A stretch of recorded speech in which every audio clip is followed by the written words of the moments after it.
Today, the U.S. Supreme Court heard a Mississippi case that could completely reshape abortion rights by possibly overturning Roe v. Wade. The 6-3 conservative majority openly considering not just whether or not they should do it, but how.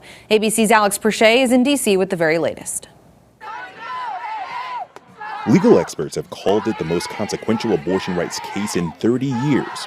Today, the Supreme Court's conservative majority openly wondering about what America would look like if they rolled back Roe v. Wade. If you were to prevail, the states still could and presumably would continue to freely allow abortion. That's consistent with our view, Your Honor. The state of Mississippi is asking for the high court to overturn Roe as wrongfully decided and uphold a state ban on most abortions after 15 weeks of pregnancy.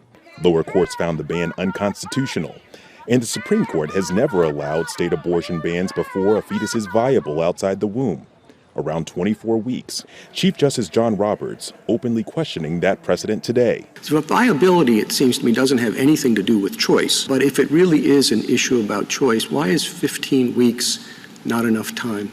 Liberal Justice Sonia Sotomayor wondering what overturning Roe could do to the credibility of the court. Will this institution survive the stench that this creates in the public perception that the Constitution and its reading are just political acts? Lawyers representing Mississippi's last remaining abortion clinic speaking after 2 hours of court arguments. And we tried to emphasize just how important the right has been to women's ability to pursue a profession, to their health, to their lives. The state's governor saying this on GMA3. This is certainly a historic day. It's a day that many in the pro-life community have been looking towards.